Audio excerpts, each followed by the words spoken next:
My name is Dr. Charlene Emanuel, and I'm an OBGYN at New York Presbyterian Columbia University Irving Medical Center. In my practice, I help patients understand what's happening in their bodies as it relates to gynecological health, pregnancy, and more.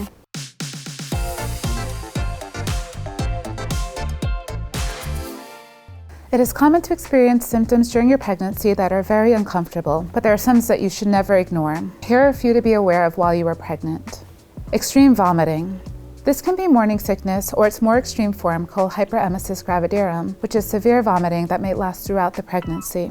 As a general rule, if you're unable to keep liquids down for more than 24 hours or you have not urinated in the same time frame, contact your doctor immediately or seek help. Vaginal bleeding and watery discharge. Spotting, especially early in the first trimester, is commonplace and usually resolves without any intervention. It can signify implantation bleeding or can occur after penetrative sex or a pelvic exam. Heavy bleeding, however, may be a sign of miscarriage and should be evaluated immediately. Bleeding in the second and third trimester is also concerning as it may signify a problem with the placenta or early cervical dilation and should also be evaluated immediately. Watery discharge may signify that your water has broken. Call your doctor immediately, especially if you are preterm, which is before 37 weeks.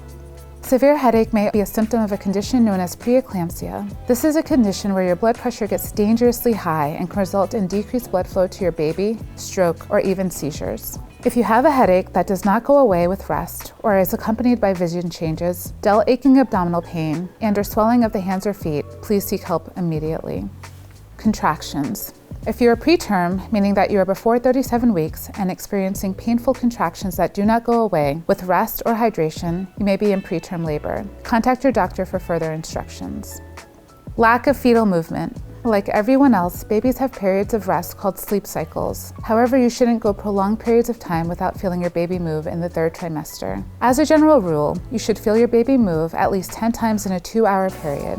If your baby is moving less than normal, drink some juice and lie or sit down so that you can concentrate on your baby's movement. If the baby still isn't moving after another 30 minutes, please contact your doctor. Lack of movement can be related to low amniotic fluid levels or fetal distress.